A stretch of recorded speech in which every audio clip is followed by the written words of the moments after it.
Welcome to another episode of The Sigma Show, episode 61, I think. I'm your host, Sigma.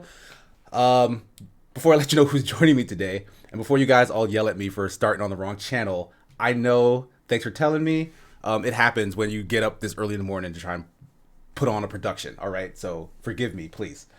But we'll first go over our topics and I'll let you know who's joining me this week. First up, PlayStation has done another acquisition, this time of Jade Raymond's Haven Studios, formerly of Google Stadia's first-party division. We'll talk about what that can have in store for us as gamers. Secondly, PlayStation, there are more PlayStation news. A bunch more rumors are suggesting that they're going to be revealing their Project Spartacus GamePass competitor service sometime next week. So I know we've talked about this before, but we do have some newer faces or some newer combinations of faces. So I want to maybe rehash that and see if we can get some predictions as to what that sort of service from them could look like. And finally, in what is probably, let's be honest, a slower news week, Rockstar has announced a GTA Plus subscription service. So I want to talk about kind of what that means for GTA Online, which has been this long-running thing that folks kind of love and hate at this point. And also kind of just start up a conversation about what other game franchises or series could maybe benefit from something like this. Like, is this something that all games are going to be going towards in the future? But here to talk with me about these topics is Rachel Kaiser. Hi, everyone. I'm Rachel. I'm a news writer at GamesBeat, and I'm just glad to be back. Always glad to have you back. Also joining us, J-Mate. All right, you guys know me. I'm J-Mate. I make things on The Escapist, and I try and do really good intros, which is what I'm currently doing. Nice. Congrats Pass it on off, that. Casey. Pass it off. And finally, the Fat Stacks is joining us once again. What's going on, y'all? Boy, the Fat Stacks, anime entrepreneur, here for another podcast. Appreciate the invite as always. No problem. Always happy to have you. Welcome all my guests. Chad is yelling at me saying that I'm out of sync again. You guys told me that I'm not. That I am in sync. Not on our end. You're not on ours. So you guys see the struggle, right? Like, Yeah. like what am I supposed to do? It happens You're always. being gaslit, dude. All right. Anyway, we'll jump right into what we've been playing, watching, etc. Anyone have any burning desires to get some gameplay off their chests? Who's been playing like a lot of new stuff, or even old stuff that you're excited about? Yeah, go ahead. Go right ahead, Rachel. Well, I did finish Ghostwire Tokyo, and which I thought was, pretty. I was torn on it as for the gameplay, but I was getting, for the spirit hunting bit, I was getting very strong flashbacks to the orbs in Crackdown, where they're everywhere, and there's a lot of them, and it especially if you want to go for 100% completion. Yeah, it just feels good to like hunt them out for some reason. Exactly. I don't know what that is. It's not what I expected to be the core mechanic of the game. I'll be honest with that, but I did enjoy the atmosphere, and the character design more than anything. Although one thing I did notice, that I feel like the only person who noticed this, and it was weird that I didn't see anyone else talking about it, was just how weirdly shaped the main character's hands are. It was like this weird, like, uncanny valley effect where I'm like, hands don't look like that. And it wasn't even when he was doing like the hand motions to like seal things. It was when he was like tapping a number out on the phone or petting a dog or something. His hand just didn't look the way a hand is supposed to look when he's in that position. Huh. And I kept doing this thing like where he was doing it. I would just like hold my hand up in the screen in like the same position, like try like, this is not, that doesn't look right. What's wrong with his hand? Valley hands. Yeah, so it you was. couldn't Yeah, pinpoint that was exactly what was wrong. You just knew something was wrong. Long fingers. It looked like it was misshapen around the thumb area from what I could see, and it kind of made his hand look like, it kind of made his thumb look like another finger in some bits. Like, that was the only thing I could pinpoint specifically that looked a little odd to me. I love how but everyone's yeah, checking their hands that was like, do I have a long Yeah, thumb finger? What are you talking about, Rachel? What have you been smoking? But yeah, but keep in mind I have been sick for the last week and a half, so I have been on a lot of cold meds. So maybe that's been affecting my perception of reality. Like, not even playing the. I bet you're not even past the tutorial. You're just like staring at the screen like this. Yeah, I'm just like looking at your hands. Yeah, I'm just like, hand. It's like Suicide Squad. Hand. Yeah. Oh, that's funny. But yeah, Okay, but yeah. you did Other you than that, overall that's enjoy mostly it? Because reviews have been really mixed on Ghostwire Tokyo. my review was mixed. Yeah, so it was more of like I enjoyed the design, the setting, the atmosphere. That's all excellent, and I love it. But I did think the gameplay was a little slow. The combat could have been stronger. I definitely think, and I wish it weren't a map game. I wish it weren't about, it was almost like original Assassin's Creed specific, like clear fog, go to different objectives on the map, Hmm. collect things, and in this case, Magatama, spirits, Jizo statues, Tanuki. It's all about finding things, which Right. is not what I expected in a action, spooky action game set in Yeah, Tokyo. it's not what And it's I set also, itself as. yeah, and I mean, I guess I could have even have lived with that, but the one thing I didn't care for is the fact that you literally cannot navigate within the fog.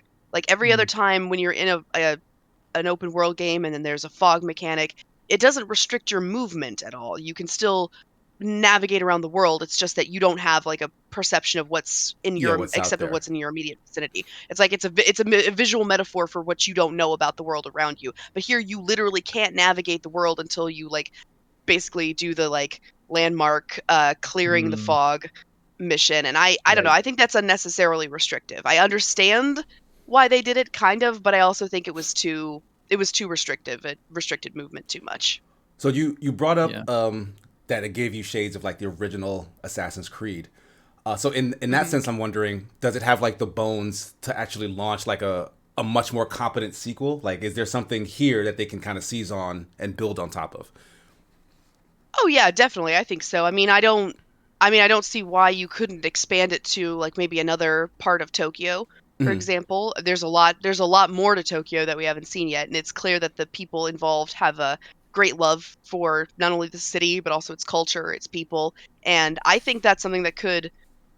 I would love to see them do more with it. I do think there are rough edges to be ironed out. It's not a bad game. It's not. It's a good game, and I actually really liked playing it, but I do think that yeah, there's definitely it definitely could be improved and be even better. So I actually, now that you mention it, I would like to see that. Okay, yeah, because you always see that with like first entries in like a brand new IP. If they don't knock it out of the park entirely, like the first Hmm. go round, usually the second game does, and it's like just a leaps and bounds improvement because they finally kind of nailed what their core vision was finally. And actually, since Assassin's Creed is in the conversation, it's the same thing with the combat. The combat's a little simplistic here. It's a little um I think you could expand on it more. You could definitely even just like the different weapons that are at your disposal, you could make some of them more useful, more uh viable in like the moment to moment gameplay as well. So yeah, I definitely think it could be improved for a sequel. I do see the bones of something good here, Okay, something nice. great here, I should say, because it's already good. Okay, is that all you've been playing, or do you want to let us know what you've been watching? Um, I haven't really been watching very much. Well, no, I take that back. I did watch the Book of Boba Fett finally. So, which I Okay, know as a Star Wars nerd, I'm ashamed it has taken me so long. But there's been a move happening, and I got sick, and yeah, lots of things happened. But I did finally watch Book of Boba Fett, which was great when it was about Boba Fett. Put it that way. That's I don't want to get too into it, or we're gonna turn into the whole like Marty and Omar are just gonna show up out of nowhere, and it's gonna escape the turn into a whole galaxy. thing where we're like, yeah, escape the galaxy redux, where we like talk about it all over again. But yeah, it is fine. It was, yeah, I do think it sort of like meandered off the path. It's set for itself like about halfway through the season. But that's my review in a nutshell. Okay, because I haven't started it yet because I've heard mostly kind of mixed and lukewarm reactions. But Mm. like, is it worth it to check it out? Like, do I have to watch it if I'm gonna go back to like The Mandalorian later? I would say it wants you to think you have to. That's the only. I don't. If you haven't watched it, I don't necessarily want to spoil it Uh for you. huh. But I will say it wants to. I don't think anything it presents to you is that. I really think the Mandalorian is gonna like tell its own story. It's gonna stand by itself. But I do think that if you like the Mandalorian, it's trying to sort of like beckon you, like, hey, come watch. Gotcha. Definitely. Hmm. All right, so yeah, maybe I'll get to it eventually. Yeah. Cool. So does that wrap things up for you, Rachel? Yeah, I've also been playing Tiny Tina's, but I don't have my thoughts in order on that yet. So, Oh, okay. if anyone else wants to talk about it, I will happily hear what you have to Well, say. I'll use that as a segue then, because I actually reviewed it for Escapist. Mhm.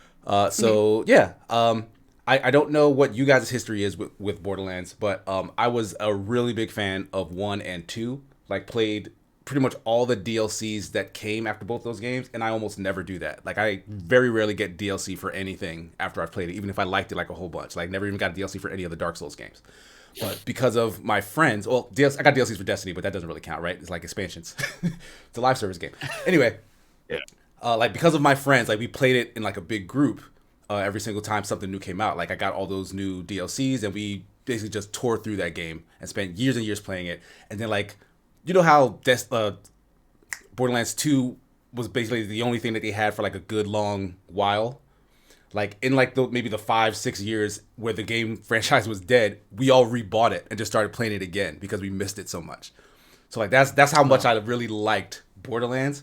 And then 3 came out, I got really excited, saw all the preview coverage, and was like, this looks exactly like 2, and I think I'm done. I think I've played enough of 2 to know that this is exactly the same thing. And so I did still get it because my friends were on it, and got very bored. Never finished the game at all. Was just bored by the story. All the characters all of a sudden became very stale, and the gameplay especially just did not feel kind of up to the standard of other shooters and whatnot. So I was you could say I was very much disappointed in Borderlands. When they revealed Tiny Tina's Wonderlands, all of a sudden there's a new spark, because the Assault on Dragon Keep DLC, where that whole Bunkers and Badasses tabletop RPG thing came from, was probably the best kind of story that they had in the franchise, like by far. Like, it was really emotional. The gameplay was unique, and the setting was unique. So turning that into a big thing excited me. That set dressing is kind of the only cool thing about this new game. Like, it has all the paint and the lore, and like they introduce new characters that fit into that world and stuff, but none of that really like sticks. Underneath it is very much just more of the same. Like, it is still Borderlands, Borderlands 3 to be specific, and like the only thing I can really say is they replace grenades with the whole magic system, and unless you're playing a specific class which can use 2 spells at once, the Spellweaver class, I don't feel like you're really getting the most out of that change. That, because you constantly have to go into your menu and swap out to use a different spell in a different situation. Like, it's not like fully magic based. And it's a reskin. Yeah, basically, that's what it mostly feels like. So like, it's like there are people who did not get tired of Borderlands the way I did, who are still having fun, and you can see that in some of the reviews that came out. But like, if you feel like you've had enough of this game, like, Tiny Tina's Wonderlands is not gonna reinvent it for you. Like, that's kind of where I fell on it, which is still disappointing. But yeah, like, I think I'm done. Like, if Gearbox announces a new Borderlands thing, like, I can't imagine I would have any interest in it anymore, because it doesn't seem like they know or want to do anything that different with that franchise. Like, they keep playing it safe. I have a really weird relationship with Borderlands, which is, I'm similar. 1 was had a huge impact on me when it came out. I absolutely adored it. Played it multiple times with friends as well. And then 2 came out, and it was kind of felt like it was going through the similar things, and I thought it was going to expand a lot, and I wasn't crazy into it. But again, played it a few times. And same with 3, I've played it once. The thing with Borderlands, it's one of the only 2 games I've ever played that makes me motion sick. They make me ill. And the only other game to do that is Minecraft, which sucks because Minecraft slaps. Minecraft does slap. And I cannot figure it out. Like, I know a lot of times that's stuff to do with FOV, Yeah, like and head bob, stuff, like, you've messed with all those settings, that. I'm sure, right? Those things, they have allowed you to change them in the games. Cannot fix it. I powered through it as a kid. I can just imagine me just sat there as a child, my Xbox 360, just feeling really ill, like, oh, this is great. Thinking about it now, is it possible that it's the colors? Because like both, maybe, like, yeah, the things those 2 games share in common is kind of like this more bright pastel color scheme in first person. Like, most other first person shooters are going for like realistic and muddy graphics. And it might have something to do with that, because obviously because I'm colorblind, maybe that does something. I don't know, but I don't know why. But it's always been a franchise that I've loved and have literally pushed through illness to play. But 3, I'm just like, this is, you've been doing this for years, and it didn't feel as fun. Like the characters, it really didn't. Yeah, boring. everything was just it felt as old as it was, like in tone. It felt like the humor, yeah, as well. The tone. It was just like the characters would say stuff, and I just be, oh, shut up, please stop. Exactly. And I just move on. But Tiny Tina's looks really good. I haven't had a chance to play it. I've been really busy. But it does sound like it's a bit of a reskin. I hope the Gearbox maybe try something new. I hope this. I don't think it will, because Borderlands makes bank. Yeah. But I want them to try and do a new idea, see what they can do with it. In a weird way, Borderlands is kind of the only successful thing Gearbox has ever done. Like, if you really think about it, like, every other game that they've tried to develop has kind of come out and flopped, like, in a big way. Not like, oh, this is okay, it's fine. But, like, no, this is kind of like a laughing stock in the industry. Like, oh, what was the Overwatch competitor? Does anyone remember what the name of that game was? Wasn't it, like, Paladin? No, it wasn't not Paladins, Paladin, was it? No, not Paladins. One of somebody the in chat must know. Somebody in chat. And I saw Lampy was asking about the Borderlands movie. That brings me to that point. Like, it's kind of their only bankable IP. So, of course, they're going to sell it as a movie. Because, like, what else do they have, like, to make money on? And usually, video game movies, I'm like, Battleborn. why would you do that? Battleborn, yes. But I would watch. I would watch a Borderlands 1 too. movie. Battleborn, yeah. Oh god. Right, they had Duke Nukem Forever that they took from the original devs after 10 years, and then went and released it under their own name. Like, for some reason, like, okay, now it's tied to you, Gearbox. Congrats, because that game was trash. So yeah, all they have is Borderlands. Aliens, Colonial Marines. Yeah, that Right, was that rough. debacle. Oh god. Homeworld. Yeah. Okay. Maybe keep doing Borderlands. That's fine. Yeah, like, that's all they've been able to get out of the door with any success. Well, but like the most success, because it kind of props up their entire studio. They also published Godfall, which is also kind of just not good. So yeah, like, I don't know. Gearbox is in a very weird place in this industry. Like, I can't, like, what other studio has like a singular success and just a bunch of failures surrounding it? Yeah. But like, no one really thinks of Gearbox as kind of a unsuccessful studio because of that one success. So they're in a very unique place. I think it's a really interesting topic. Like, I think there's a video in here, or an article, which is what makes Borderlands fun, and why has the series, well, this is obviously a personal opinion from like a few of us, but they're doing the same thing. They've been trying to replicate 1, and they're just doing it again. But why is it declining? Is it just because it's repeated and we're just getting bored? Or is there something missing? I think that's a really interesting thing to look into. Yeah. But yeah, okay. Tiny Tina's Wonderlands. I've been playing that. I was playing something else for review that is out, but I don't want to really talk trash about it because the game kind of locked. Like, I don't know if it's like I couldn't finish it because something happened. So I'm just gonna ignore it for now. Like, the save is like corrupted or some shit. So I don't know if that's the game's fault or my PC's fault or something like that. But in terms of what I've been watching, I mentioned earlier I was watching Gilded Age. It's still great. I can't wait to get to the finale. So, well, honestly, I wish there wasn't a finale. I wish it had like several seasons, like when I started Downton Abbey, so I could just keep on going. But this is a new show, so unfortunately I can't do that. But I do want to call attention to the costume design on that show. Like, I never thought I'd be like mesmerized by like old ladies' dresses. But hell yeah, man! Because like when you think about it, like you'll walk by a store that you know is geared towards like older women, like, because it has a style of like maybe like older generations dresses and whatnot, right? But then you'll see women wearing those dresses in Gilded Age at the time, and it's like, oh, that looks fantastic. Like, so I get it, like that was the style that like that looks amazing. Like straight up red carpet style outfits, but they're just hanging out with their friends because that's what high society does back then. So like I don't know, like that show should definitely win some awards for like just set dressing and costume design and whatnot, because it really is a marvel to look at. But it's also great writing, so check it out if you haven't already. And I finished Ranking of Kings, which is the anime about the deaf and mute prince. That show is fantastic. It's also very weird because all of its characters are kind of equal parts good and evil, and like it's there's a way to make characters have arcs where they change over time, where it's like, okay, they've learned something and now the stuff that they were doing before have shifted to something new because of the experiences they've had. Like, I get that, but there's a lot of just wild swinging in terms of like allegiances and motivations in that show that I think they kind of just got carried away with the whole idea of making a character change, because a character will be the most evil. They will do all sorts of very terrible things, and then you learn that, okay, they had a sad backstory, and so everyone forgives them, even the people who they were trying to murder. And it's like, okay, this is a little this is a little ridiculous.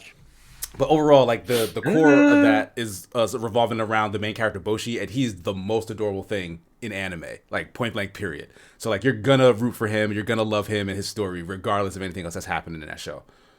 So like, I loved it. I was a big fan. The main character's deaf and mute, right? Yes, like he can read lips, he can do sign language, and I don't want to like spoil like kind of what his abilities become, but like the premise is he's the son of two giants, but he's born to be extremely minuscule, and like no matter what, like even through training, through perseverance, through like exercising, whatever, he cannot gain any more physical strength. So he's kind of stuck in like the body of like a young kid, like maybe like a toddler in terms of his physical capability, but he makes it work. So like that's what makes like the story so inspiring and cool. That sounds really cool. A lot of friends have been watching this and they've been raving about it, and I've been like, yeah, I'll pick it up, but they've never told me specifics. I have to put that on the queue today. Yeah, start it up. Like I want to say, it's I think it's only one season, either one or two, but it's done. Like it reached its run, and last I heard, its next season won't be out for another 2 or 3 years. So you got some time. That's usually the deal. Yeah, Honey Money's confirming like 23 episodes. And Ash in chat says, I fight a war for Boji. Casey? Yeah. I was just going to tell you, with regards to the Gilded Age, I thought you might appreciate a joke that I heard in a movie. Okay. Was in, I believe it was very old mystery show, because, of course it's a mystery film series. That's what you know about me. Yes. Called The Thin Man. Yeah, The Thin Man, about the main characters are a working class man and his very, very rich wife, and they're dressing to go to the races. And she asks him to pick out a dress for her. He just reaches into her closet without looking and pulls out this fabulous dress with like a sheer top and beautiful embroidery on the front, and this incredible satin bottom and skirt, and he just walks it over to her on a hanger and says, "There you are. That's my favorite." She just looks over him and goes, "Nikki, that's a nightgown." and of course, this is about as raunchy as films could get at the time. But he just looks at her and says, "It's still my favorite." Hey. Nice. They're not going out that night. Coming home early. Well, that's awesome. Yeah, that is definitely the same kind of like mystique and humor that is on display in Gilded Age. Like the clapbacks on that show. Oh my god. Like they're so good at just getting under each other's skin. It's the greatest. But yeah, that pretty much does it for me. Anybody else got some games and shows to get off their chest? Go on, Stacks. Take the floor, baby. Mine is pretty small. Right. I haven't really played much other than, like I said, Blessed is it for me. And really this weekend I've been I've had an event. Great. I watched some of your stream, dude. Blast looks really fun. Yeah, I stream it quite a bit. Me personally, it still has its ups and downs, but for what it is, the gameplay, obviously it's like any other MMO, a lot of rinse and repeat. The grind is, oh god, it is once you hit past a certain point, it is what it is. And like I said last time, they changed the game where you actually have to play it more, because there's a lot of random stuff. Like, in order for you to do certain things like to level up your skill points, you have to get these like random uh you get these random drops, and you only get it so often, and it's just one of those things that it's rinse repeat until you get so many of them, and then you turn it into what you need in order to upgrade your skills. So it's just one of those monotonous things, Blessed is like a every free, other MMORPG, right? Yeah, it's free. Okay, so that explains it. Yeah. If I'm not, so, but I mean, the amount of MMOs I've played, they're all similar in that effect. Like, there's going to be some grinding one way or the next. They're gonna get the gameplay out of you. So you're you're So- like kind of resigned to it at this point. Like you're like, all right, well, it's a MMORPG. Grinding is a part of that formula, or are you like tired? Like, do you wish there was one that didn't do that to you? That's the thing. Like, the majority of them, in my opinion, they all have something similar, but just the grinding part will never go away. They're not gonna make it easy for you just to level like that. I don't know what MMO has ever been easy, has an easy grind. And I played MMOs a long time. I've never came across one. Who's got a pretty simple grind until you get to cap, and then you're like, what do I do?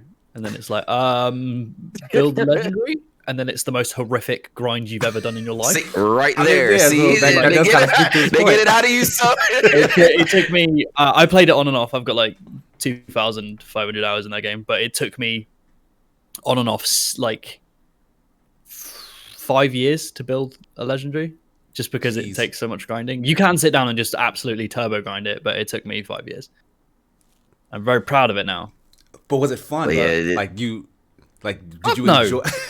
Like, so you didn't enjoy that time whatsoever. Like, that's No, what I I'm saying. didn't. Like why That is game's such an got loads of problems, unfun? but no. Why is such an unfun mechanic core to the DNA of this entire genre? Like, I don't know. It's this kind of I don't know what to call it, but you get it in a lot of games, right? It's you especially get it in MMOs where say you're playing WoW and you go into Stormwind and you see someone on their incredibly 0.5% drop chance mount, and in endgame like mythic raiding gear, you go, damn, that was hard to get. That's cool.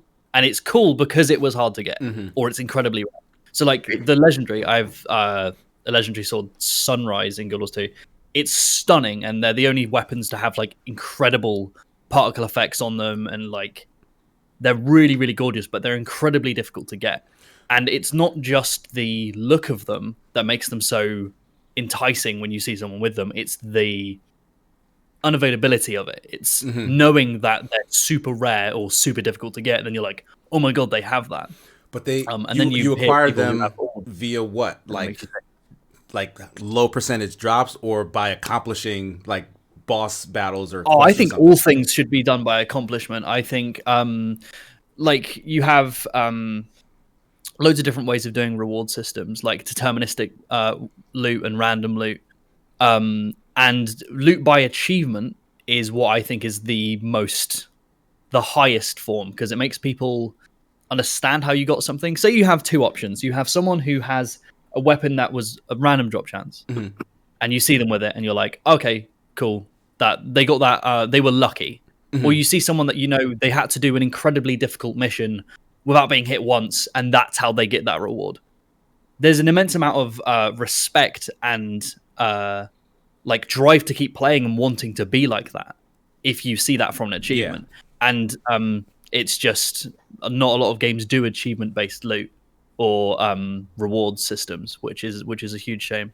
They're difficult to design, but I think they're really, really good. But I think there's still a grind in every MMO. I just think Guild Wars 2 maybe has the least amount of leveling grind.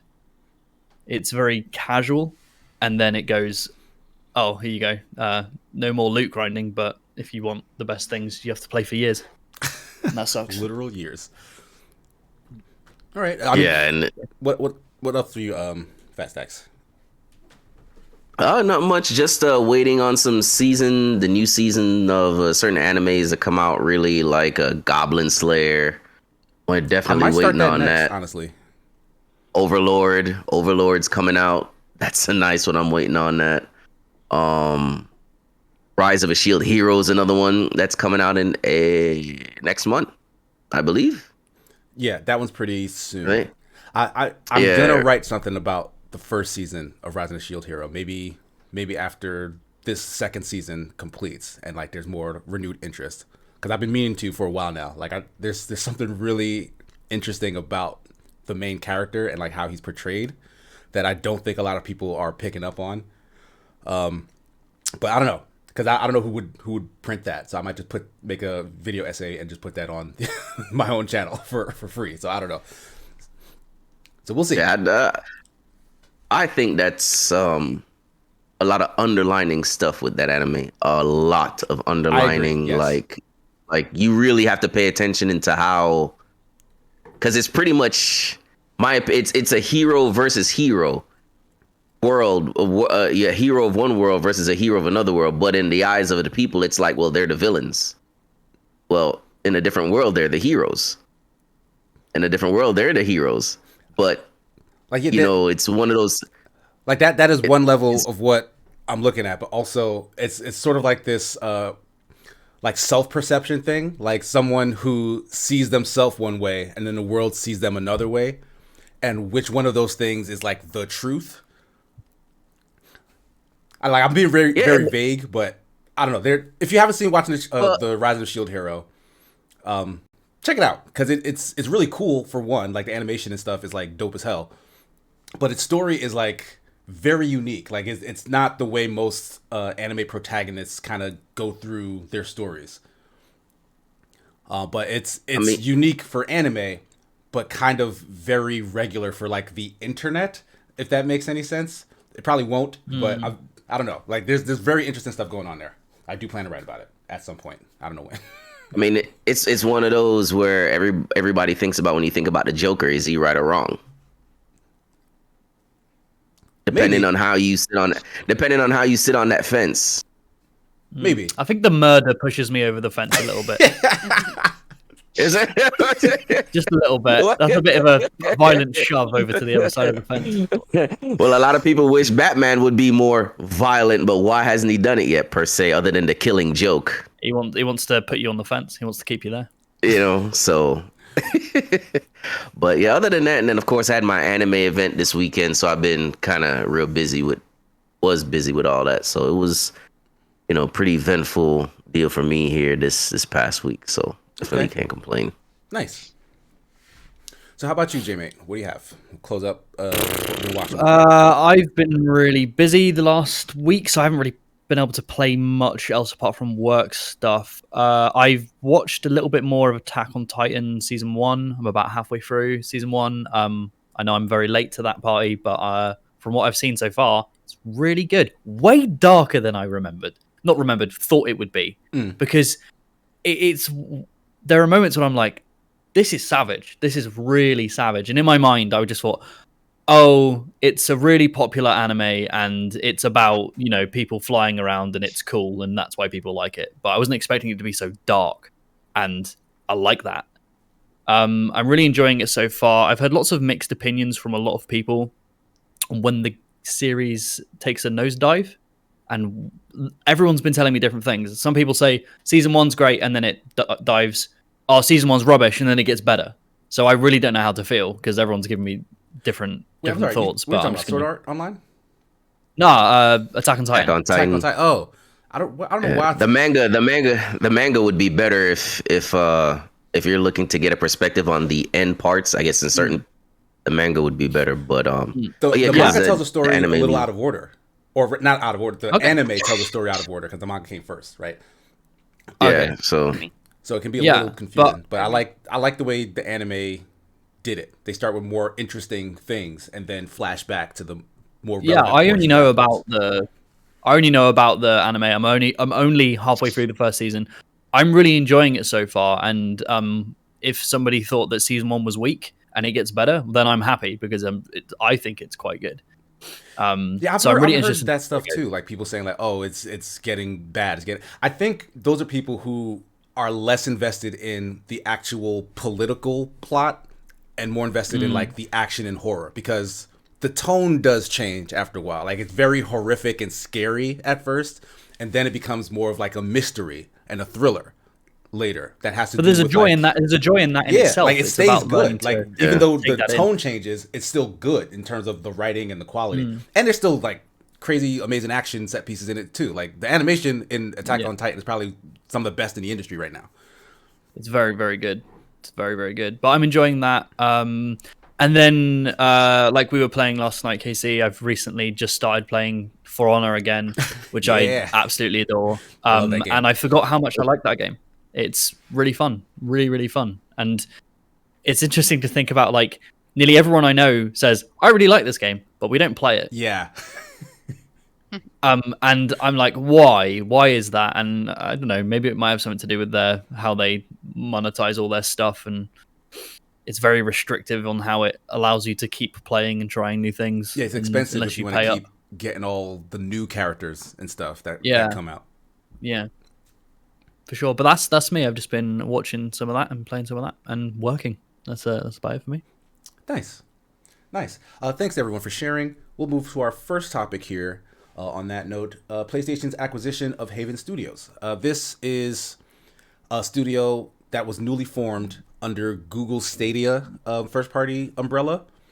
Jade Raymond, who is responsible, so like she's former Ubisoft royalty. She was responsible for, I believe, the Assassin's Creed series, as well as some other stuff that I'm blanking on right now.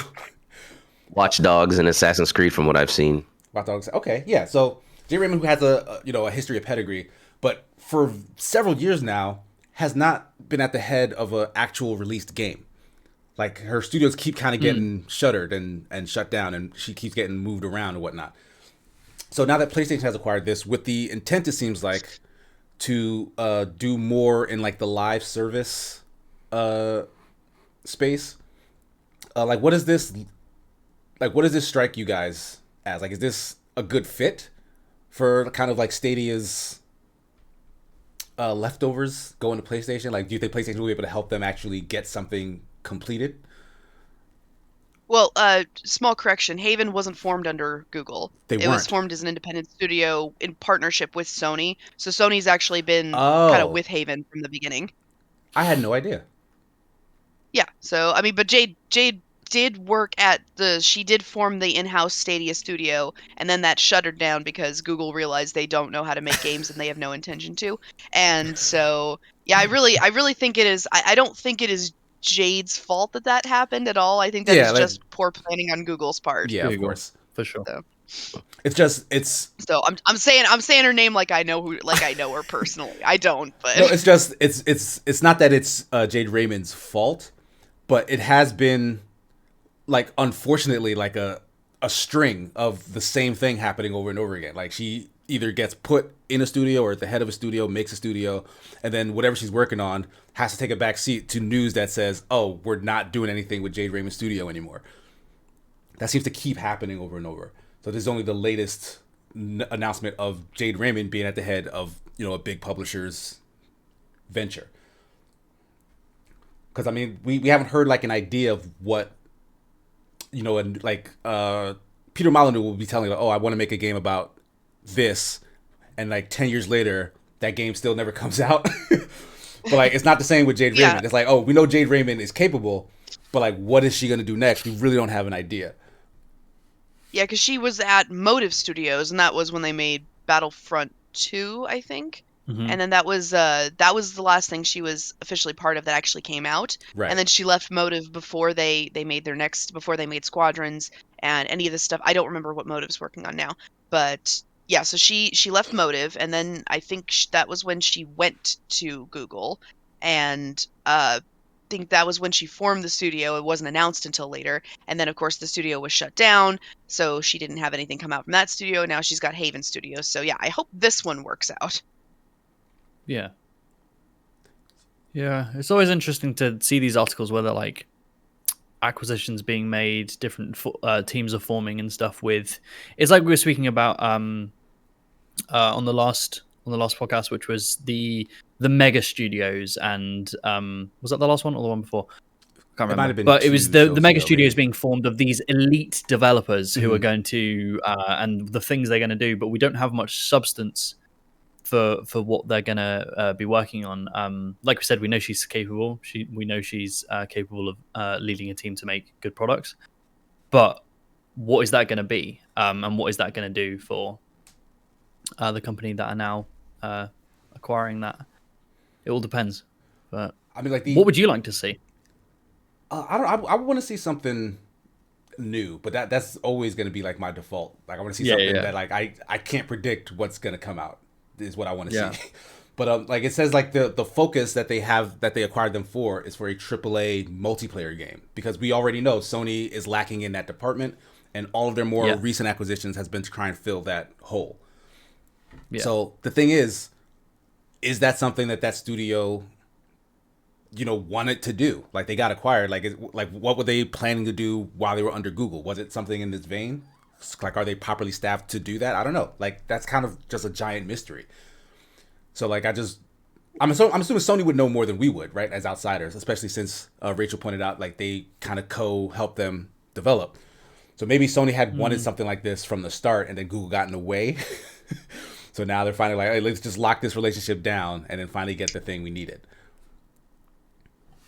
I mean, I think they did say in the blog article that that Haven had already started working on this project, that is the multiplayer IP, and that's when they started the talks to acquire them, I believe. So they seemed interested in Haven's project almost as much as they did in Haven and Jade Raymond herself. So I think it's one of those things where, they have a really good pitch for a game, and they pitched this idea to Sony, and Sony said, hey, this sounds really good. This sounds like it'll fit right in our wheelhouse.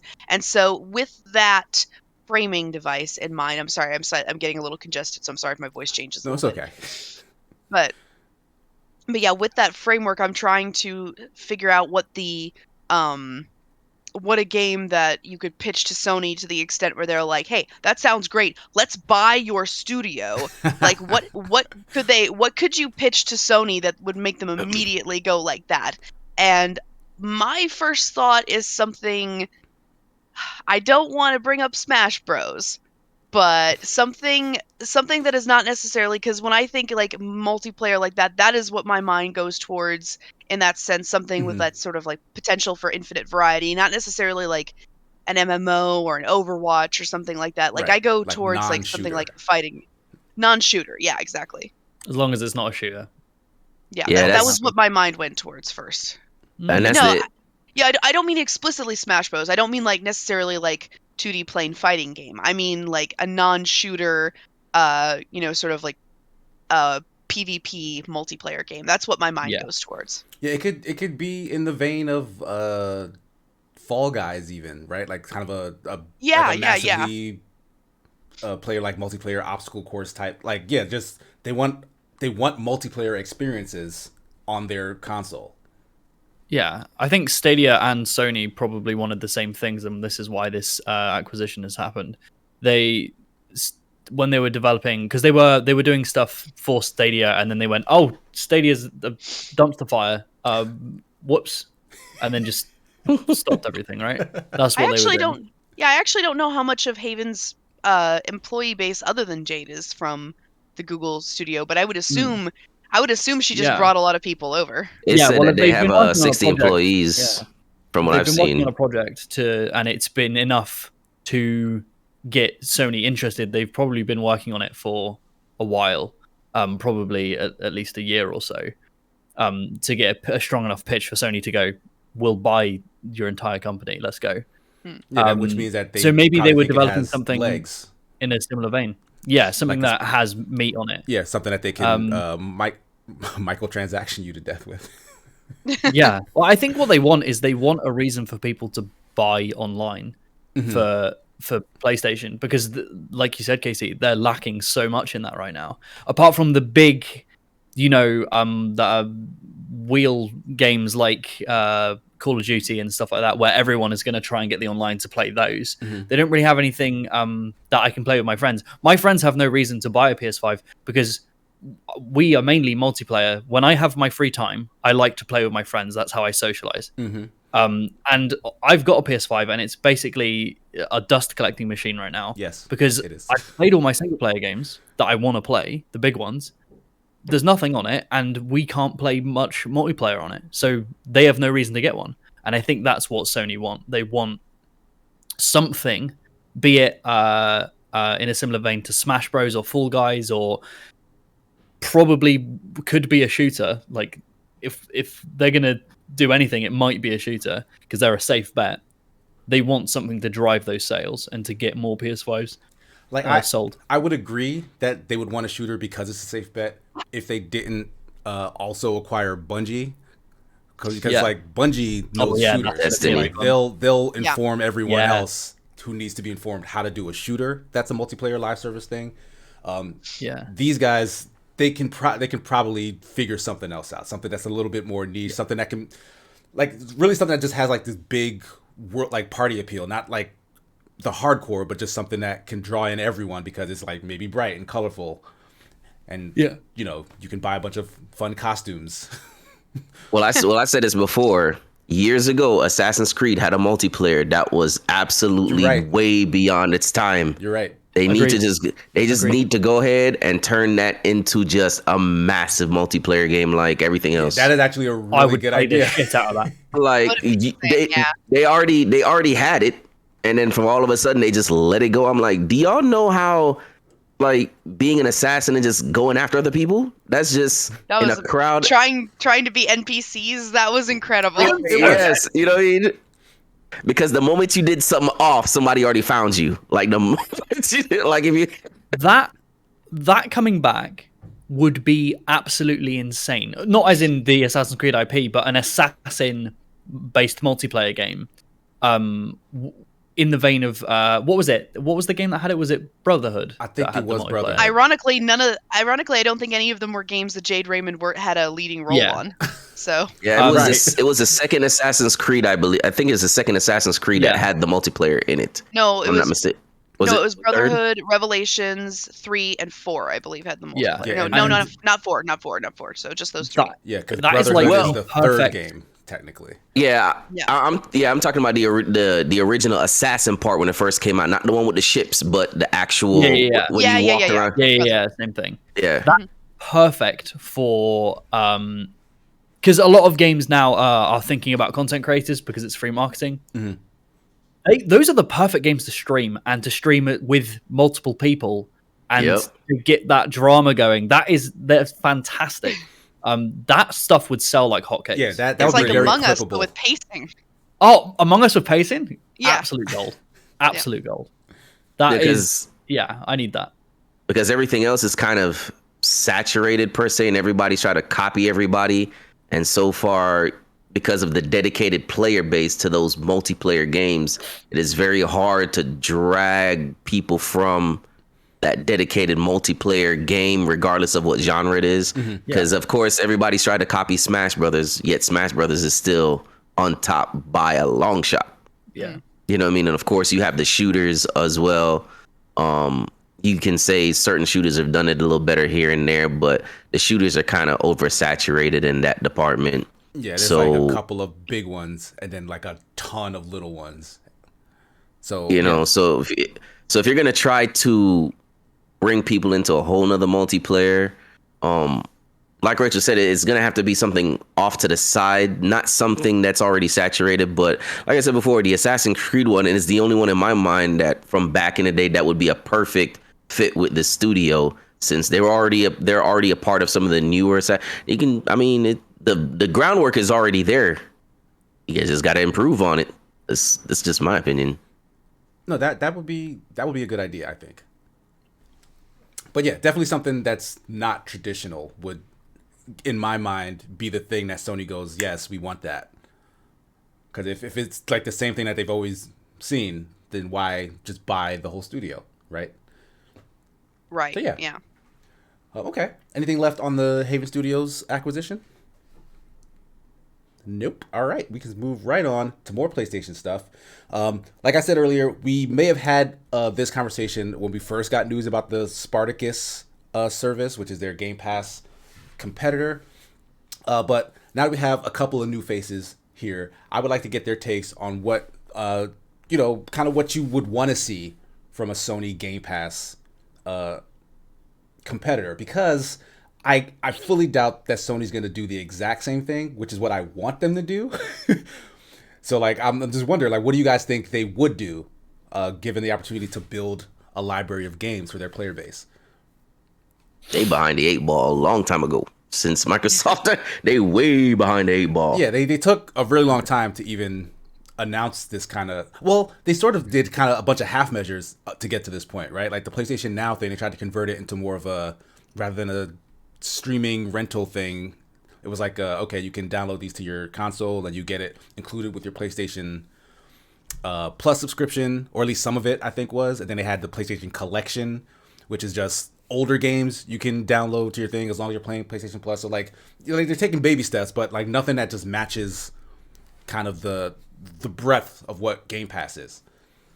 So now that they're announcing a full-on service that's supposed to be a one-to-one with it in some senses, like what do you think they'll do? I can't help but think they're sorry. I can't help but think they will try not to make it sound so much like Game Pass, because they know that we know that this is a Game Pass competitor. Uh-huh. But they are going to want to de-emphasize that as much as possible, because I really don't think they're going, because like Fat Stack said, they are behind the curve there, because they are behind Microsoft. They do not have Microsoft's sort of entrenched sort of like, well, this is an established service. You know what you're getting, and you're getting a lot with this, and we're constantly adding to it. So they're starting fresh. They're starting small, and they will want, I think, to the small house will want to like not sit next to the mansion directly. Mm-hmm. I think they will probably try to, I think we will have to like comb through like the details of it to find like, okay, this is like a one-to-one thing with Game Pass. I can see that. I think when they make their initial like reveal on, let's say a state of play or something like that, they're not going to emphasize the aspects of it that are close to Game Pass, I think. I think it has to deal with money too, because remember, Microsoft can do this at a loss, because Microsoft gaming is not the bread and butter of Microsoft per se. Microsoft already has services and everything else company wise that's making them an ungodly amount of money. So Microsoft can afford to actually take, I believe that's how it is. I believe they're taking losses anyway on the way how their subscription services roll with the games, where you have $60 games that are coming out if you have Game Pass. So Microsoft's like, well, we can do this and not even blink an eye. I don't know if Sony can do the same thing. It's possible, but I'm just saying Microsoft in itself has a whole different. They're making their money with a whole lot more other things than Sony is. The thing about if that you're looking at is, per capita, like, Sony is still a more profitable video game company than Microsoft is. Like, Microsoft's games division does not make anywhere near as much money as Sony's does. It's like you're saying, it's their other divisions that's kind of pumping money into Microsoft to help offset that. So weirdly enough, I think Sony kind of does have the capital to like put behind acquiring like a bunch of these like exclusive games to just be on their service, like paying off developers like similarly to what because apparently Microsoft says all their deals are kind of bespoke. Like they sit down, they do negotiations with each individual developer that or publisher that they put on Game Pass, and they get different numbers. Like it's not like a flat rate. Yeah. So Sony could do the same thing. And I think, I believe they will. I think they're just going to go a different route. Like Rachel said, I think a lot of the stuff with Microsoft is quantity. Look how much we have. Look how much stuff you will get for this low amount of money. Isn't it worth it? And I think Sony are going to go the complete opposite route and go, we have less, but look at the massive titles we have. And they do it with their first party titles like God of War, Uncharted. They're just about pumping out really, really high quality. And if anybody disagrees, I would love to discuss this. But Sony pump out the best high quality first party content of anyone else. I think they really, really smash out the park, and I think their service is going to try and do that. Even of Nintendo, you would argue? Oh fuck yeah! Yeah, I think Nintendo have been doing. They make good stuff. but they've been making the same stuff for a long time. You can make that argument against Sony though. Like That's- they do no, make that's good very stuff. true. Yeah, That's very true. But some of their stuff Yeah, is all I won't argue over with the that. shoulder, single player action adventure. That is actually, and since Jamie brought it up, I was actually thinking, if they know their audience at all, I think one of the things that they could do to try to separate themselves from Game Pass is put a big emphasis on the first party titles that might be on Spartacus, like even backwards compatible stuff, because that's been one of the things with PlayStation Oh, that's for a a must. while, Mhm. That is is a that there must. is that you have no access to some older games as well. So imagine like if that's one of the things that's always been part of discourse when we talk about like what is on Spartacus, because that's not really something that we think about with Game Pass. No one was on there thinking it's like, oh, what first party older Microsoft titles are going to be coming back on Game Pass? Nobody was having that conversation, I don't think. But, here we'll be like, oh, I wonder if we're going to get Sly Cooper, Infamous, I'm blanking. I'm sorry. The congestion's getting to my brain. Thank you. Daxter? Jack and Daxter.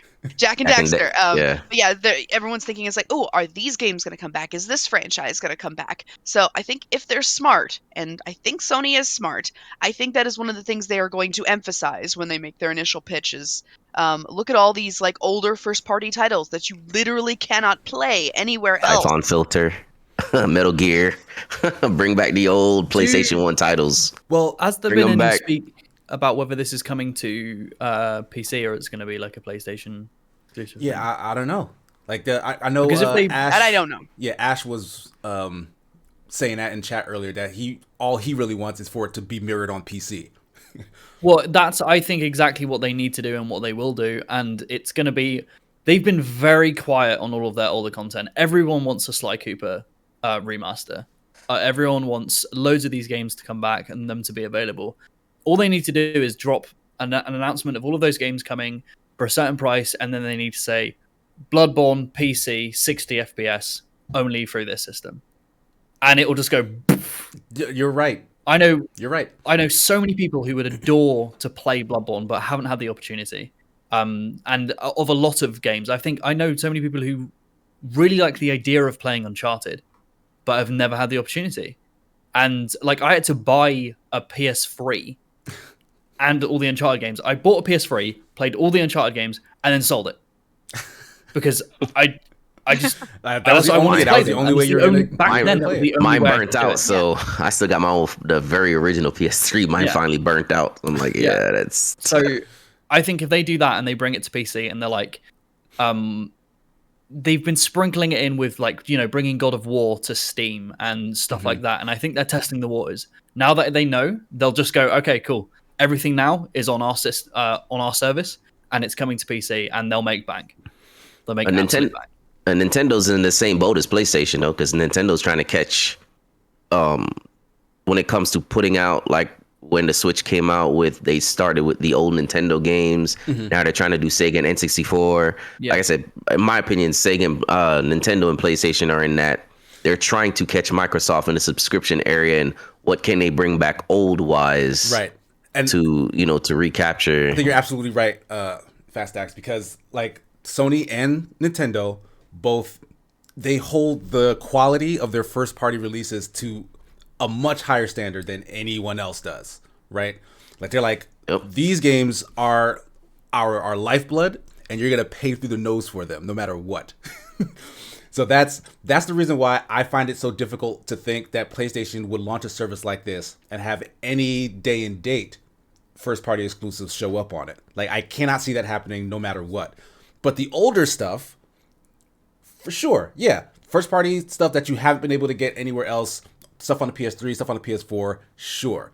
But anything that's going to be releasing, or maybe like the last year or the next couple of years to come, I don't know how long you're going to wait before you get, say, Horizon Zero Dawn to show up on their subscription service, but it's not going to be close. Like, they're going to get all the people to pay the $70 for that game on the PS5 for as long as they can before they then open it up to their subscription service because they think it's worth that. Not that it isn't, but like that's how they hold it to that regard. And my question is, since Microsoft says all of our first party studios will have their games on Game Pass day one, is that because Microsoft doesn't hold the same level of quality? Like their first party titles kind of don't have the same level of quality and prestige that Sony ones do. So can Sony get away with that because their titles are kind of held to this higher regard? And I bet they don't make as much money on if they just released the game on Xbox exclusive. I reckon they obviously they release on PC at the same time. I reckon they're not making as much money, and that's why they're trying to drive it into the Game Pass. And I think Game Pass is a wonderful system. I think it's wonderful for consumers. And I think it's good for Microsoft as well. But I think it is going to be a yin and yang situation. I think Sony are going to go the complete opposite way and just do it through quality. And I do agree with you, Casey, about trying to keep the sales on the PlayStation as long as possible, milk that, then bring it over. Or they could, to drive sales of Spartacus, which is a fucking weird name, by the way. That's just a code name. I don't think that's what they call it. Yeah. Well, look at Project. What was it? Project Triangle. Whatever. Triangle strategy. Triangle strategy. Yeah, but then remember, the Series X was called Scarlet once upon a time. Oh, okay. Yeah. Fair. Yeah. I won't hold my breath for Spartacus then. But that could be their driving force. This is effectively like owning a PS5, but being able to play on PC. You get access to all of these games. Everything we've released in the past on it's basically just PlayStation, but on your PC. And but then that would mean all the games wouldn't have to buy a PlayStation 5, and like Sony doesn't. They're not okay with that. It depends how much they know what they're doing, right? Money wise, and I'm not a money man, but in the long term, somebody buying a PS5 and then buying 3 or 4 titles, similar to what I did. I bought my PS5, I bought 3 or 4 titles, I've milked it dry, and now I'm just like, whatever. Opposed to a service that costs $10 a month, and I'm constantly... There we go, there it is. Sorry, I was just fucking around, sorry. The sleight of hand back there, she's like, no, I'm sorry, I was just messing around with it, because I was just looking at it behind me, and I was like... Ooh. There it is. Sorry. The line. Sorry, I was just messing around. That's all good. And I'm thinking, in the long run, would they make more money from just having those first-party titles on that service? Because so many people don't have PS5s. They're still so horrifically hard to get. And people who enjoy that service and enjoy those games, the PC market that can play those games at 60 FPS on their PC are probably, unless they're, collectors or they want to expand, they're not going to get a PS5. They're so hard to get. They can play the games on PC anyway, so what's the point? So open that door and allow those people to do it, and I reckon they'll make more money. But it just depends. They could do it either way. I think, like what you said, because when you look at the numbers, because that's one thing I look at, is when you look at the amount of, because when you're looking at putting everything across all, PC, when you have a game that's across all systems, everybody kind of wins. But how much are you losing by doing that? How many PlayStation titles is across all platforms? How many Nintendo titles are across all platforms? You see what I'm saying? When it comes to PlayStation and Nintendo, I look at them both similar. They both hold their own kind of fate when it comes to particular titles, because they're not going to let that loose. People will pay for those particular titles because it's those titles on those systems. So now if you open up the floodgates and say, well, we're going to put it all across, then it doesn't really... I guess that's whoever's running Sony, that's going to be their personal feeling of how they're going to look at it with this Game Pass, like you're saying, like with the certain first party titles, because you're only going to get them on PlayStation.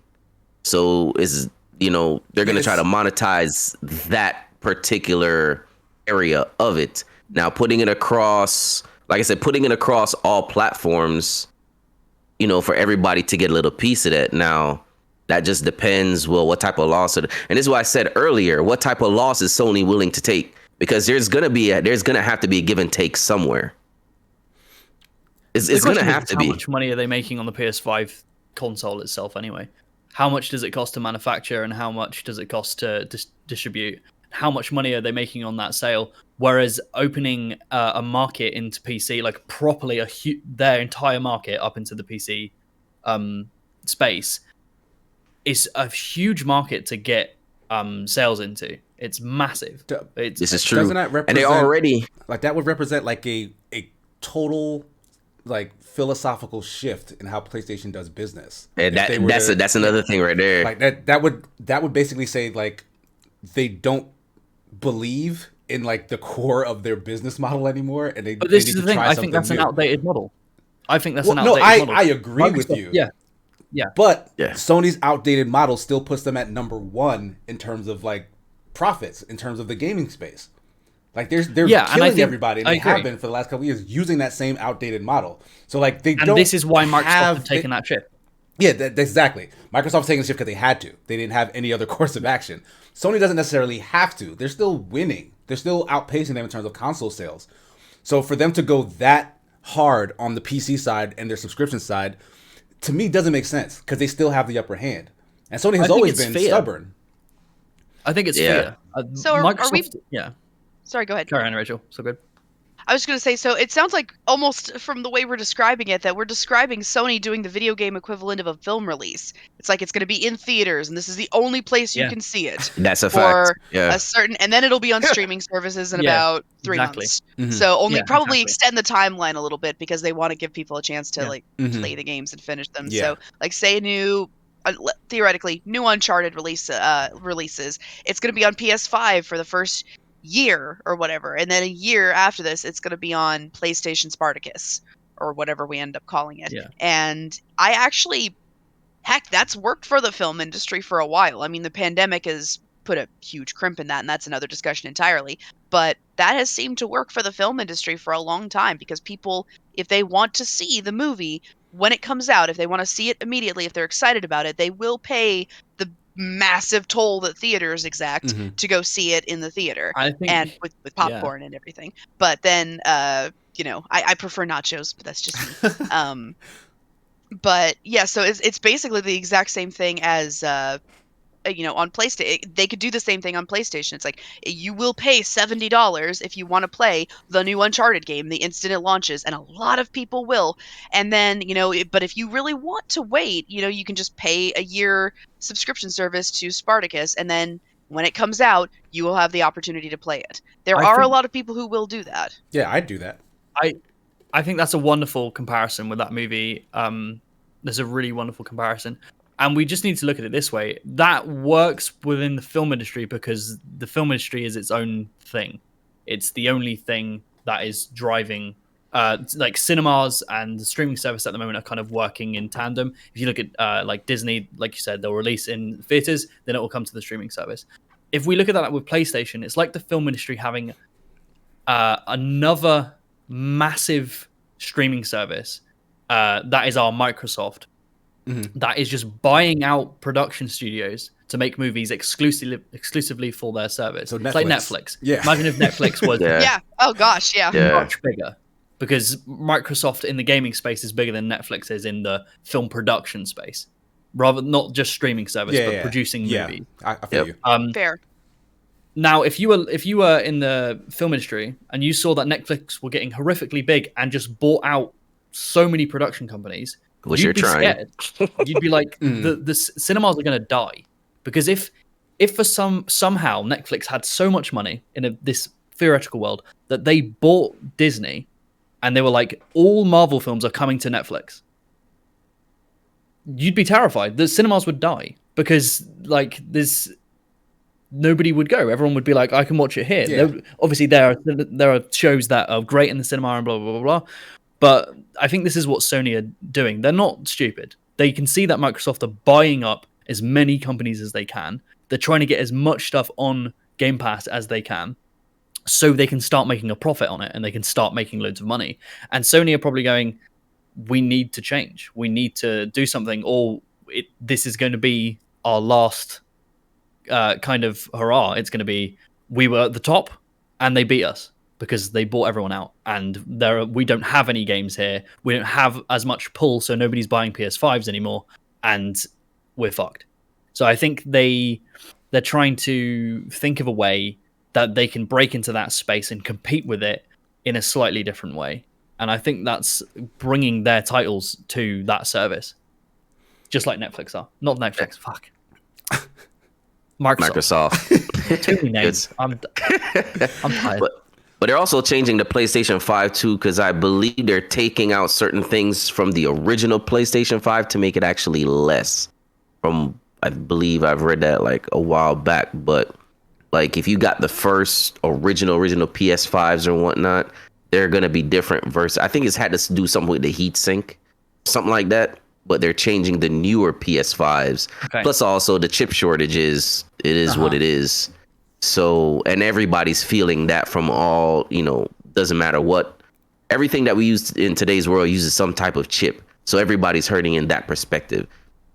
So because chips are going to be more expensive, they have to find a way to, okay, what can we minus or add or whatever the case may be? Because then, of course, the price of a PS5 is not going to change. So they have to find a way to make it less if they're paying more for chips per se. Yeah, you know what I mean? That's normal though. Like hardware revision. Maybe they're thinking about the future. They could be thinking about the future of like, Stadia crashed. Streaming gaming is kind of, it didn't take off as Google wanted, but it is the future. That is where we're going. Mm-hmm. Not having to have consoles and physical media sucks. I love collecting physical games. It's a huge joy of mine. I like to feel the worth of what I'm buying in my hand. Man. Me too. No. I don't want nothing. Feel all the hours of gameplay in Elden Ring. It is a thing that it makes it more accessible for so many people, which means it opens up more potential buyers. And Netflix are working on their game streaming service, and there's so many. Yeah. Sorry, there's so many emergency phone call. No worries. No problem. That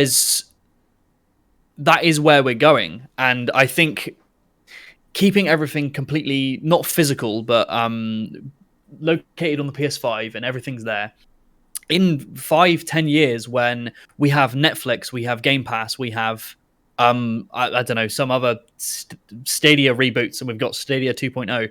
We have all of these systems, but Sony are like, please buy our console. We've got some cool exclusive games. They are just going to die. Yeah, they can't compete with thousands and thousands of games that you'll be able to play on your phone. Yeah, the thing is that writing's been on the wall for a long time. And publicly, at least, Sony really was trying to downplay it. Like, they were like, we don't give a shit about what Microsoft is doing over there with the Game Pass thing. We have the best games in the industry. We have the best hardware in the industry. Buy our stuff. And that worked. Like, that kept on working. But, like, clearly, behind the scenes, like Jay May is describing, it did seem like they were worried, because why else would they basically come out with this competitor? Whatever configuration it's in, it's definitely in response to what Microsoft has been doing. Yeah. And that tells you that Microsoft has been doing something that is working. Because if you're in like the number 3 place of all the competitors, and you come up with something that Nintendo and Sony are trying to basically copycat, and it's not the first time. Microsoft has done stuff like that in the past, where like they're kind of not the popular kid, but they innovate in a way that changes the entire industry. They did it with freaking online play, right? So like I like that this is the direction they're going in. I still kind of don't trust how dedicated Sony will be to it. Like, to me, it seems like we have to do this because it's big, but our model works, so why break what's not fixed? Because like Sony is an old, Sony's an old Japanese company. Like, they are steeped in tradition. They like to do the thing that they know how to do, and if that thing works, that's just confirmation that what they're doing is correct. So for them to like completely shift while still in first place, like, I don't see it. Like, they're gonna dip a toe into this. I feel like this announcement next week is gonna be very half-assed and not as thought out as we're hoping it will be. Because like, I agree with you guys. Like, this model where like they put their first party stuff on the console like even a year after, mimicking like movie and DVD releases and stuff. That's brilliant. That's how it should work for Sony. Like, that's how you get the best out of what they want to do. It serves their purposes. It serves the consumer purposes. Sony's going to do what serves just their purposes, because that's what's worked for them in the past. They have a fan base who is fervent and who will just buy whatever they put in front of them. And like, they will take advantage of that, in my opinion. Yeah. But didn't this, I don't know if this might be similar, but wasn't it the same thing when it came to crossplay, when Sony didn't, Yep. and all of a sudden people were screaming all up, "Hey, no, we need this. Just stop playing around." And Sony actually had to say, "All right, look, we have to do this, or else Yeah, they people had are to just gonna get keep getting dragged pissed." into the pool with the other freaking console players. So, I Yeah, like mean, they're stubborn. Like I don't think there's enough pressure on them right now to make that giant shift. No, but they can see it coming, and they're smart.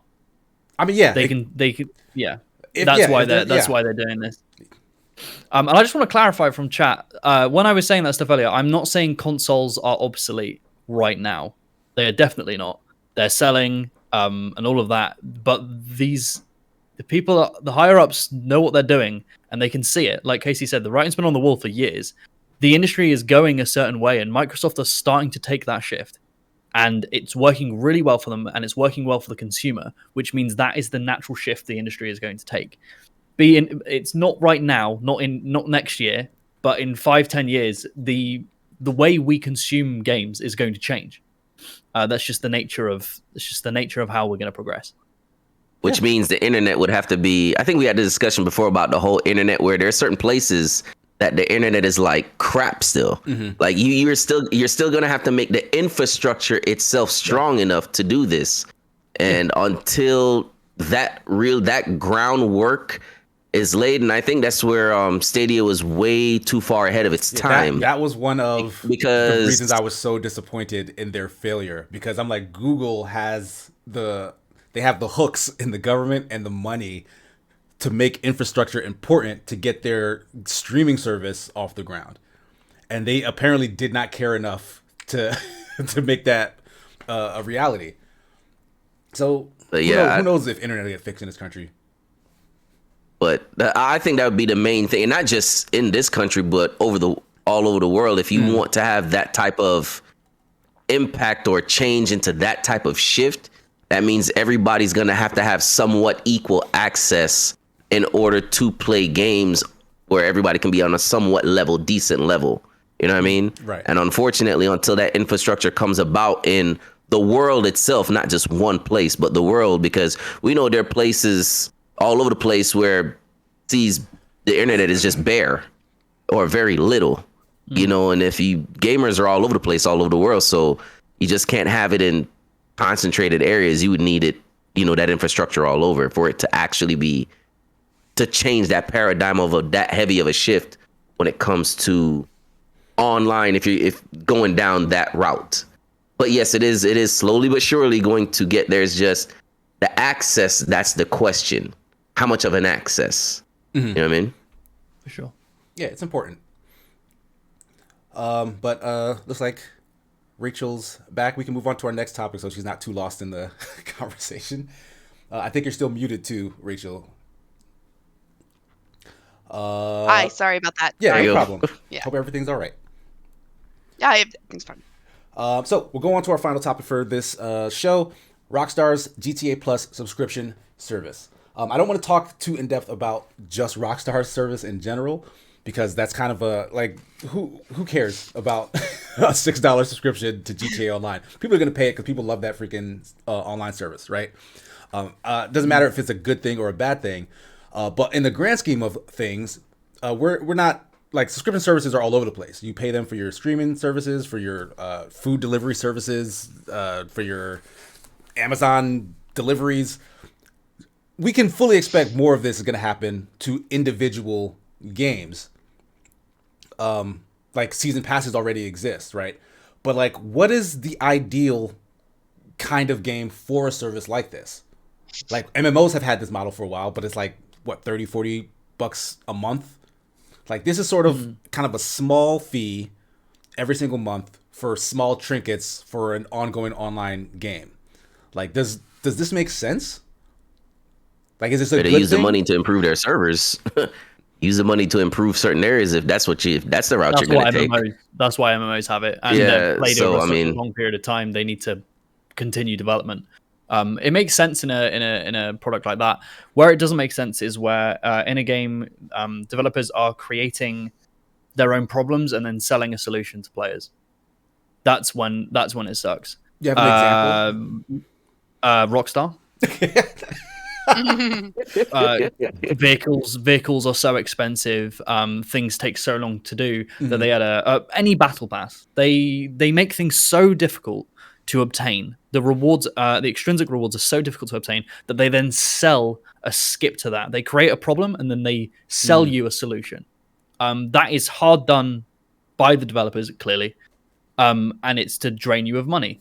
That is when things don't really make sense. If it's just cosmetics, fair enough. Like, I buy battle passes in games for cosmetic things because it's nice to have something to work towards, to go towards those rewards, and to get cosmetics. It's nice. When you create a core problem with your product intentionally to sell microtransactions or microtransactions, that is where the problem lies. And these subscription services usually come from that place. They make things too difficult. They make things too long, too grindy. So you are incentivized to buy them. What was the game? My mind's completely blanked. But it's just games. You guys probably have examples of games that do it. It's just things are too grindy, and then you can pay $6, $10. And you get more XP. Yeah, we just mentioned it. Friggin' For Honor is like that. Like there's really cool stuff that costs an absurd amount of in-game currency, and you can just buy an absurd amount of in-game currency with straight up money. So you can just skip and get all the cool stuff. Like, but again, it's cosmetics, so you don't have to. Well, no, it's not actually just cosmetics because a lot of the characters are locked behind that same currency. Yeah. And that kills the game for me, at least, because like I'm not gonna keep paying money to keep playing the game. But I guess if they're gonna keep adding stuff to it, then why shouldn't you pay money to keep playing the game? Exactly, and it depends on the game. But I mean, I did pay $60 up front, so yeah, it depends on the game. It really does. MMOs, I'm completely happy to invest money. I used to have a friend when I used to play WoW all the time. They'd be like, "Why do you pay like £15 a month to play a game? That's dumb.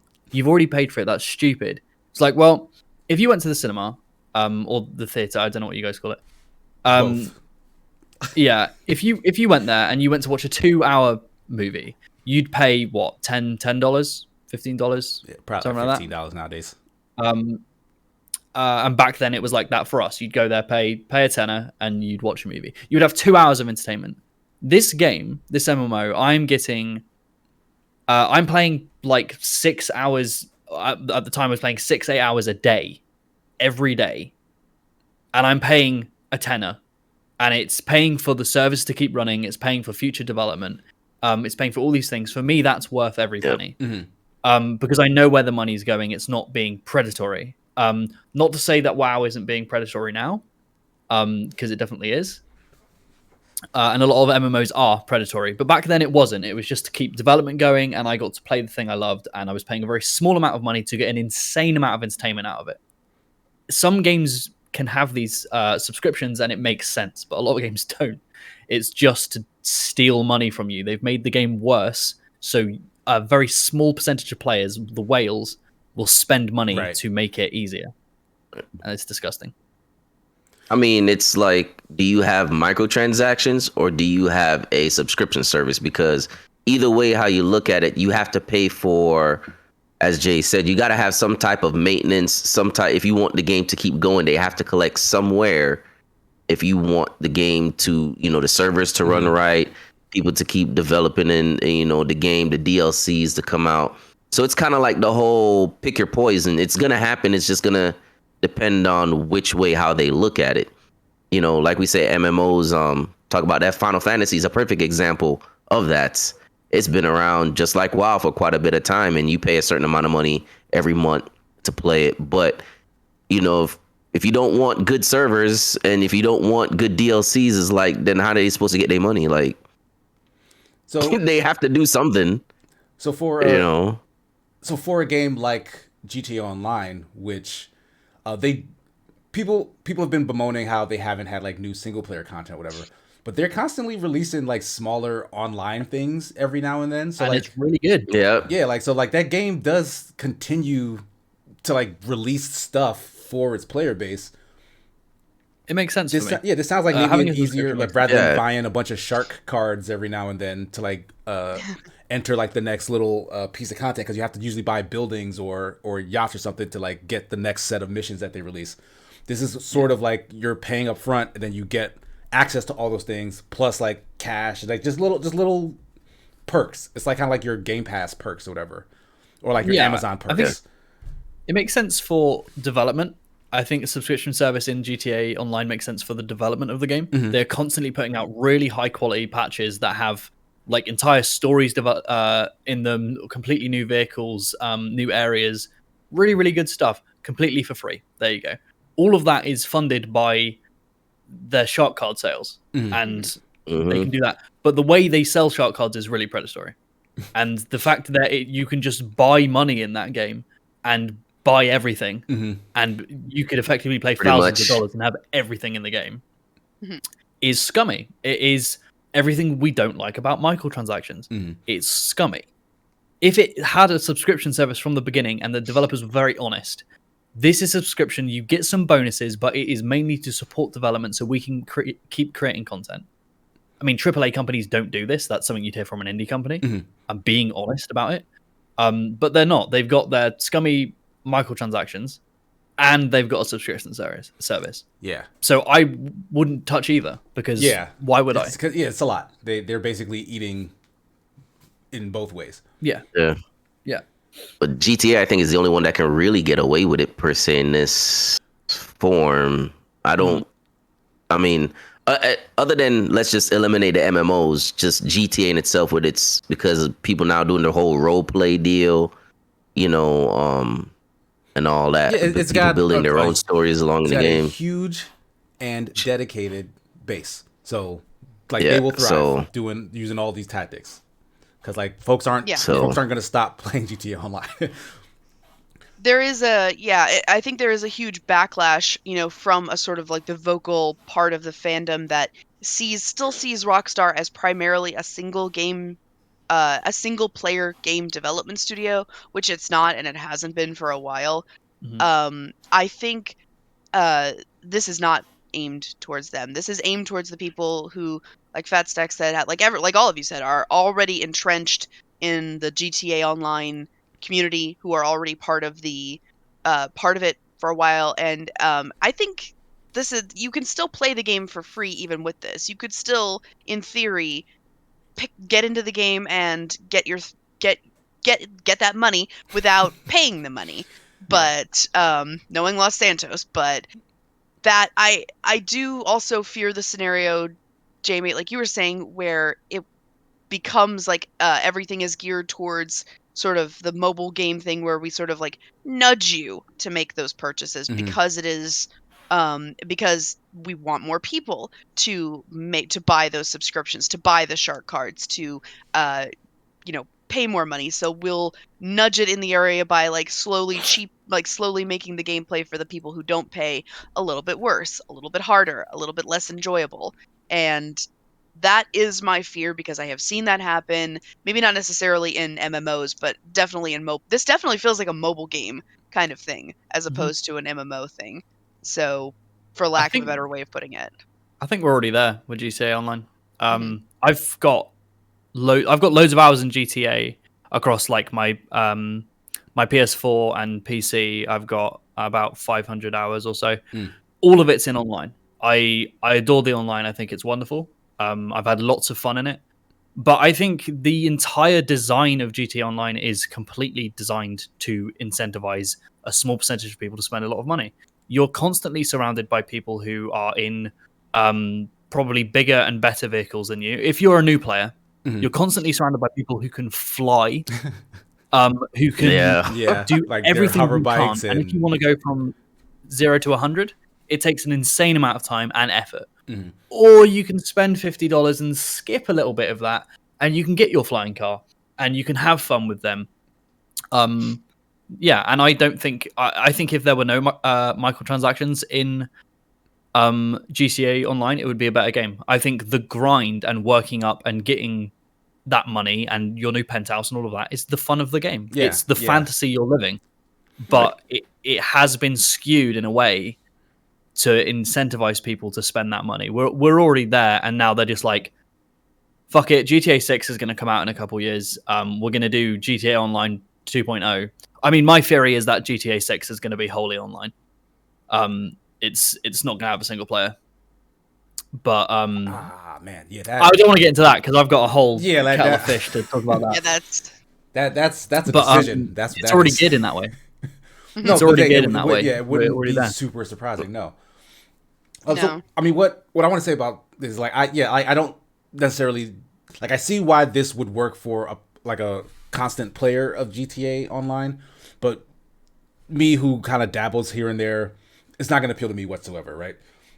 But I feel like this sort of idea for very specific games just make way more sense. Like if you paid like a $6 a month fee for Madden, for NBA 2K, so that every single year they're adding like more gear to like their my player stuff, and they're updating rosters and adding like I don't know, like new taunts, like new new jerseys, because like the league will like change like the style of stuff like on the fly and whatnot. Like every change that happens in the real game that sports fans follow is updated in the game, and that's just paid for by all the fans doing a monthly service rather than buying a brand new game every single year.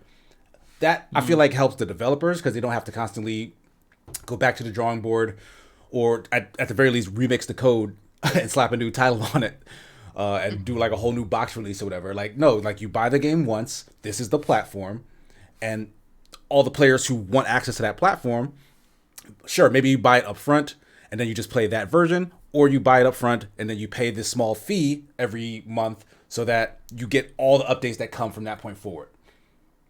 Like I think that just makes a ton of sense for every single sports game. I don't see how you wouldn't make a ton of money doing it that way, because I would be more inclined to go back to a sports game if I knew that was the model rather than having to buy a new one next year. Actually, that was a discussion a long time ago. Like, why don't they just make one sports game, one basketball game, just do like a subscription service to it, and then you just, instead of paying $60 to $100 Legendary Edition, this edition, that it comes out every single year, and you only get like a few tweaks or a few different things here and there. But yeah, it's definitely something that sports games should just do. I mean, it comes down to money again. How much can they squeeze out of the consumer, because of they have their dedicated fan base. Well, we already know so many people are going to pay $60 to $100 for Madden or like, 2K. 70 because now, right? Like all the next gen versions of sports games, they straight up say like, we're going to charge you $70. And then, of course, with your deluxe versions and this version and that version. And then within a year later, it's like $30.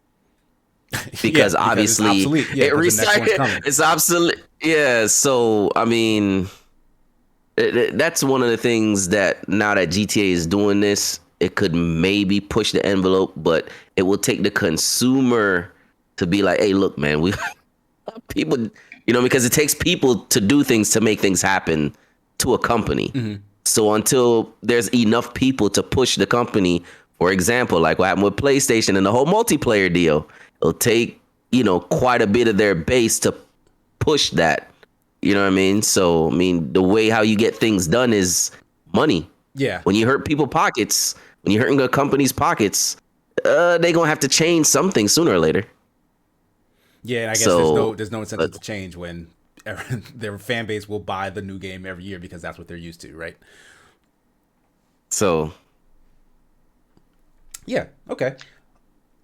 I mean, any other thoughts about the subscription model in games in general, or how GTA is using it in this final story? No, because all right. I think I want to kind of just say that I don't think microtransactions and subscription services in general are wholly bad. I think having some way for players to, not everyone is the same type of gamer. Some people work 12 hours a day and want to come home and play for a couple hours, and a lot of games aren't geared. Games that allow you to grind, that need you to grind, aren't geared to allow you to do that. They can't really make any progress. So having a way for people to maybe pay a little bit of money to skip something I think is a healthy thing. I think it's a healthy thing for those players. It's a healthy thing for the industry. But as long as the core player, the base player, isn't punished for not engaging with that to a horrific degree with an insane amount of grinding, I think there are places it can be done well, but we just very rarely see it. Yeah, Because if you do it badly, you make a lot more money. Yeah, sadly. Yeah. All right. So on that note, we'll close up shop for the day. Thank you, everybody, for tuning into another episode of the Sigma Show. Rachel, why don't you let all our fine viewers know where they can find your work? Okay, yeah, you can find everything on my Twitter. It all goes through my Twitter, and my Twitter handle is @RachelKaiser. It's my name. It's right up there. And you can everything gets routed through there, so you can find all my work for GamesBeat. And I have a new column on GamesBeat now, which is called, I didn't necessarily come up with the name. It's called Kaiser Focus. That's actually and, good, though. That's this awesome. is the only reason to keep my name. Why not? But anyway, yeah, so I have... That's my professional work. And my personal stuff, I've also got some other pop culture related columns. So I've got my Golden Girls column, which comes out on Sunday, so that's coming out later today. I have a new column where I analyze the old Perry Mason show on Monday, and I'm starting up some new midweek columns where I'm expecting... By the way, this is something I didn't mention at the top of the show. I have been watching the new season of Bridgerton, so I am going to talk about that in my column. And I did also see the new Uncharted, also something I want to talk about on my... So that's my Tumblr, so you can find that on my... But again, everything goes through my Twitter, so you will find all that on my Twitter. So yeah, find me there. Yes, follow Rachel, please. J-Mate, what do you have coming up? I have a new episode of Anatomy, my series on The Escapist, coming out on Thursday or Friday. Don't let Nick know, I might need to delay it by a day. It's quite a big episode. It's bigger than I expected. It is a game design breakdown of Stormvale Castle and everything it is attempting to do, its successes and failures. I'm really excited to get that out. And I didn't really plan this, but I might stream later. I've been really hankering to play Tunic after Casey's 3-minute review, and I really want to play it. So I might go do that. So you guys want to help me come figure out some secrets and figure them out together, come hang out. It'll be twitch.tv/itsjamate. I'll see you over there if you want to. Nice. That's it. The Fat Stacks, what do you have coming up this week that folks can tune into? Well, I'll be trying to hit Blessed again, of course, this week, as well as the Financial Corner. See what's going on in the markets, what they're talking about. So I usually do that on Tuesdays. I haven't really done it lately because it's pretty much the same thing, but kind of slow. But other than that, today I'll be playing in the little Mario Kart tourney that they have usually. It pops up on Twitter. So I'll be trying to mess around with that for a little bit today, from between 2 to 4, 3 to 4, 3 to 4, somewhere around there. It's usually about an hour and change, 2 hours, something like that. So you can find me on all sorts of handles, Twitter @TheFatStacks. It's all the same, as you can see it right at the bottom down there. So, but yeah, that's pretty much it. Cool. Once again, you guys can find me at SigmaGears9 on Twitch and Twitter. Later today, Super Smash Sunday, will be back with me and Jeff, 2:30 p.m. Eastern Standard Time on the Open Party channel, also on Twitch. Just had a preview write-up go up on The Escapist for Star Wars The Skywalker Saga. Got about 90 minutes of game time with that, so you can check that out. Just had the review go up on the YouTube for Tiny Tina's Wonderlands.